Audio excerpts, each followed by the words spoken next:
E hoje é dia de Flamengo na Copa Libertadores da América, meu parceiro e minha parceira rubro-negra. Chegou a hora, não tem jeito. Jardim já sabe como vencer o tal do Cusco na Copa Libertadores da América. Vamos falar sobre isso, várias notícias do Flamengo. Você que tá aí, dá aquela moral de sempre, se inscreva no canal, aciona o sininho da notificação, deixa o teu like, toca meu parceiro e minha parceira. Então vem comigo, rubro-negro, vamos às notícias do Flamengo, meu parceiro e minha parceira rubro-negra. Não tem jeito, rapaz.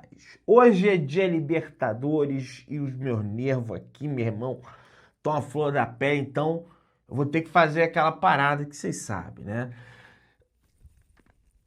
Vamos, Flamengo, cara, esse negócio aí, porra. Pronto, já deu uma... Você dá uma, né?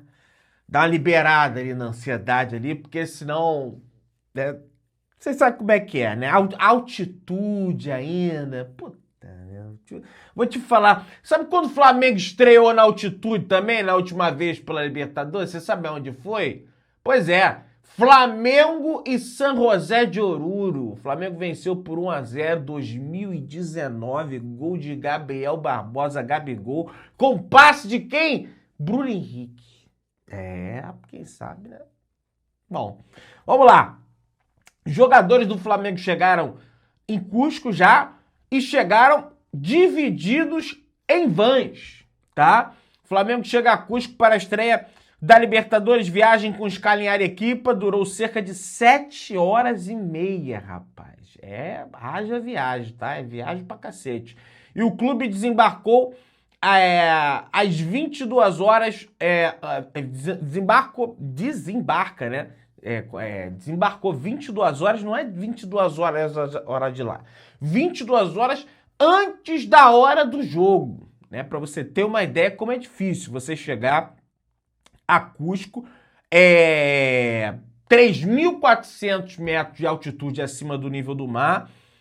O Flamengo chegou a Cusco às 10h30 da noite, o jogo é 9h30, né, hoje, para você ter uma ideia. Meia hora depois já estava no hotel onde alguns torcedores peruanos e brasileiros enfrentavam um frio de cerca de 8 graus de temperatura. E é frio, viu? A altitude geralmente é frio mesmo, para recepcionarem a delegação rubro-negra. Foi uma chegada um tanto incomum, o hotel escolhido pelo clube fica no centro histórico de Cusco, onde não é permitida a entrada de ônibus, não pode entrar ônibus. Por isso, o time ele foi dividido em van. Pô, não pode entrar ônibus. Então, meu irmão, contrata um monte de van aí para que o Flamengo chegasse aí lá em Cusco.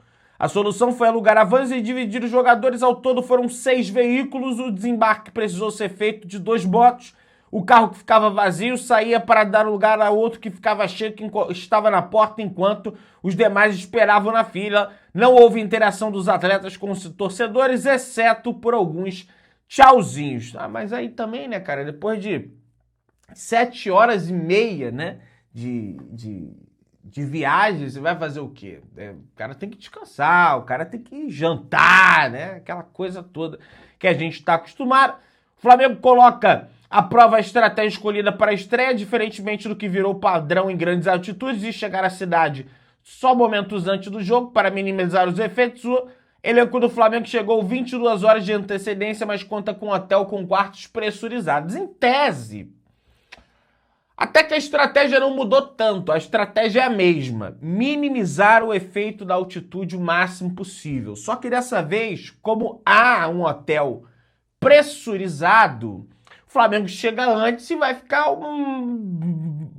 a maior parte do tempo possível dentro do hotel para que os atletas respirem, né, o maior nível a maior concentração de oxigênio possível, porque quando você está na altitude, como o ar é rarefeito, as partículas de oxigênio elas ficam mais dispersas. E aí, para você captar o oxigênio, fica mais complicado, né? Caraca, é boa, Pedrão. Virou cientista, hein, Pedrão? Vou te botar lá com o Sacani, Sérgio Sacani lá, hein? Já dá pra ir pra lua, hein, Pedrão? Pois é, rapaz, Pedrão aqui também é ciência. As acomodações do Marriott têm tubulações para aumentar a entrada de oxigênio. Os jogadores nos quartos sentirão como se estivessem abaixo dos 2.500 metros de altitude que representam o início de sintomas. E como uma distância para o estádio é curta, aproximadamente 2 quilômetros, um trajeto de 5 minutos de carro, os atletas poderão ficar no hotel por mais tempo que o habitual antes do jogo. Bota um carro pressurizado aí também, rapaz. Bota um carro aí que jogando ali, né? Oxigênio ali também. É porque a pressão atmosférica de Cusco é menor. Então as partículas elas ficam mais dispersas, né, do que aqui, que a pressão é maior, naturalmente, né? O Flamengo viajou com 3 desfalques, não conta com Jorginho, Pulgar, Cebola, tá? As novidades na lista dos 23 relacionados são jovens Guilherme, da base, né? Luiz Felipe, volante da base também, que fizeram parte da campanha do vice-campeonato da Libertadores Sub-20 contra o Santiago Wanderers, na altitude de Quito. A garota é verdade, rapaz. Esse moleque aí eles estão acostumados com a altitude. De repente, se precisar aí, você bota a molecada aí pra jogar também. Rapaz, eu sei isso aqui que eu vou falar agora. É meio que chover no molhado, porque sempre acontece a história da carochinha aí. E eu não caio mais nessa história da carochinha aí, não. Elenco do Flamengo tá curtindo bastante o jeito do Jardim trabalhar, principalmente na gestão do grupo. O português até ficou com o pé atrás no começo, após a saída do Felipe, mas acabou dando conta e conquistando o time. O início, cara. Pedrão, mas você também desconfia de tudo. Não é desconfiar, rapaz. É análise histórica. No início de todo treinador no Flamengo é isso. Os atletas estão gostando dos treinos, né? Tá todo mundo alegre, É sempre a mesma coisa. Agora, com o passar do tempo é que a gente vê mesmo se o cara vai dar certo. O Felipe deu certo, cara. Falar que o Felipe deu errado é uma burrice, no meu ponto de vista. O cara ganhou Libertadores, o cara ganhou Copa do Brasil, brasileiro, um monte de carioca, né? Chegou até a final lá do Mundial, Copa do Mundo de Clubes, chegou até as oitavas de final, perdeu pro Bayern, que meteu 2-1 no Real Madrid ontem, inclusive. Então, assim, mas o início é sempre assim, tá? Vamos ver. Com o tempo nós vamos ver aí. Bota mais uns 3 meses, 4 meses aí, a gente já pode dar um veredito aí se a relação continua a mesma. Nico de la Cruz está relacionado para a estreia do Flamengo na Libertadores, o que era uma dúvida, porque geralmente em altitude o de la Cruz ele não joga, né? Ele tem dificuldades, digamos assim, para lidar com altitude. Alguns atletas têm isso. O Alan, por exemplo, né, que estava no Flamengo recentemente, ele tinha muita dificuldade, ele tinha, acho que, traços falcêmicos, né? É isso que o Alan tinha. E aí ele tinha essa dificuldade, né? Não sei se anemia falciforme, não sei exatamente qual era a comorbidade que ele obtinha. Ele obtém, só que ele tá jogando no Corinthians. Ele não podia jogar na altitude, né? Mas o Nico é mais a questão do joelho ali, né? Que complica além, né? Para além da altitude também, tá? Nós temos aqui, pessoal, transmissão. Hoje é TV Globo, transmissão da TV Globo e GE tá? Às 9h30 da noite. Eu só detesto esse horário da 9h30. Putz, mas vamos lá. Estádio Inca Garcilaso de la Vega, que o Flamengo joga no Peru. A cidade peruana fica a 3.350 metros acima do nível do mar. Foi onde o Flamengo conquistou a sua maior vitória na história das grandes altitudes, que foi o 3-0 em cima do Cienciano do Peru em 2008, né, com Souza Caveirão, Obina, Renato Augusto, né, aquela turma toda lá conseguiu aquela maravilhosa vitória. Então vamos lá, minha rapaziada, vamos porra, na vaca magra aí, conseguiram ganhar, porra. Por que não vai conseguir agora? É difícil, gente, é complicado, eu não é difícil, tá? É difícil, mas dá pra ganhar esse jogo aí, velho. Dá pra ganhar, dá pra começar com o pé direito também, tá? E aí, minha galera, nós temos aqui, ó, A escalação do Cusco eu não vou falar, né, gente? Porque, Pedrão, soberbo não é soberbo. Não conheço ninguém, cara. Não conheço ninguém aí, velho. Ficar falando aí, ó. Vocês conhecem? Vamos lá, então. Ampuero, Bolívar, Colito, Valenzuela. Não conheço. Então, vamos lá. Escalação do Flamengo. Provável time do Flamengo. Rossi no gol. Varela na lateral direita, zaga Léo Pereira e Léo Ortiz, Ayrton Lucas na lateral esquerda. Entretanto, não se surpreendam com a possibilidade do Danilo jogar por ali. Tá? Porque pode ser que o Jardim ele arme um time de uma maneira diferente em função de estar jogando na altitude. Vai lembrar que o Jardim já jogou na altitude com o Cruzeiro contra o Mushuc Runa, que também é um time peruano e perdeu. Aliás, perdeu no Mineirão e perdeu na altitude nessa oportunidade. Mas vamos lá. Everton Araújo, Lucas Paquetá, Arrascaeta, Carrascal, Pedro e Lino. Olha, gente, em que pese os desfalques que o Flamengo tem, Jorginho, Pulgar, Cebola, Alexandro, Saul. Gente, é uma escalação muito acima da média e bem melhor, muito melhor do que o time do Cusco. Rapaz, aqui tem uma palhaçada também que você não pode falar que o seu time é melhor do que o do outro. Mas por que não pode? Porque senão já é soberba. Para de besteira, rapaz. O time do Flamengo é milhões de vezes melhor do que o time do Cusco. Se vai ganhar, aí eu não sei. Aí você tem que ter uma bola de cristal, você tem que, enfim, não tem como eu saber disso. Mas que é melhor, né? Não precisa nem você ver o jogo do Cusco para saber que o time do Flamengo é melhor, tá? Aí, ó, você tem na arbitragem o Derlis Lopes, que é um árbitro paraguaio, não conheço. Bandeira número 1, Roberto Canhete, também não conheço. Bandeira número 2, José Cuevas, não conheço. E o VAR, Fernando Lopes, do Paraguai, que eu também não conheço esse tal aí desse Fernando Lopes, mas torcer aí para que eles façam, evidentemente, uma boa arbitragem, que não caguem a arbitragem, que o Flamengo não é que o Flamengo tem que ganhar por si. Uma arbitragem justa, né? Já é o suficiente para a gente conseguir essa vitória, mas ó, sem subestimar a altitude. A altitude, olha, meus amigos, é um negócio muito difícil, tá? Então já tô deixando claro aqui, para depois no pós-jogo você vir com sede de sangue, né? E eu vou deixar claro de novo.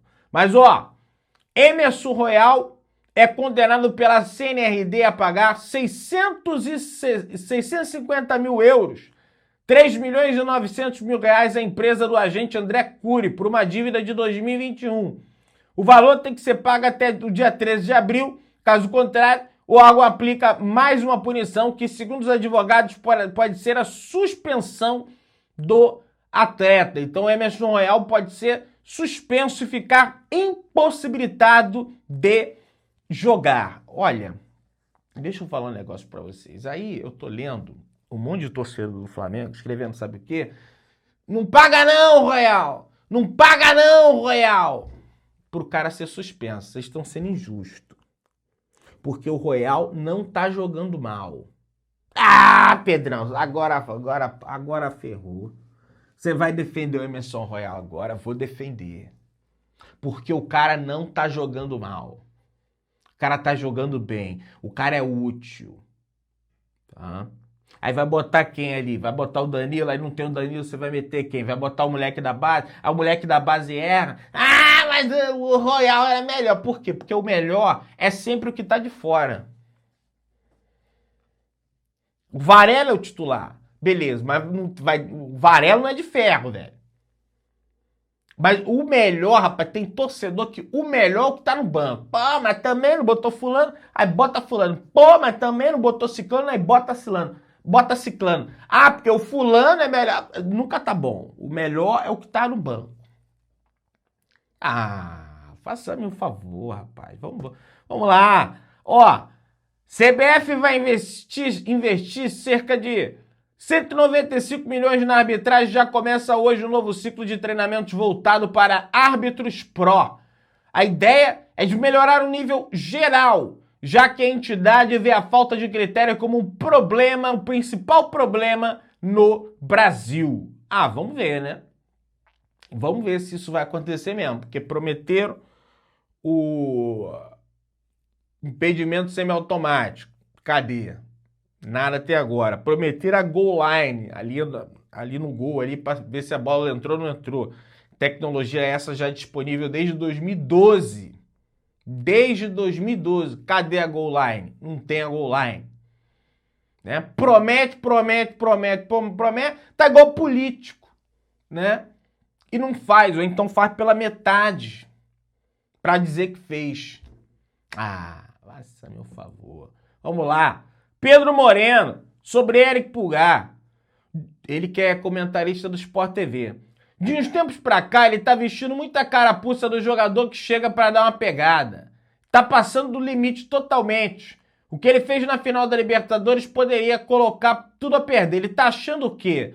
Ô, Pedro Moreno, você tá certo, tá, Pedro Moreno? Você tá certo. O Pulgar realmente, ele não é esse jogador violento todo, mas eu acho que essa coisa de enaltecer que ele é violento, ele... eu sou violento.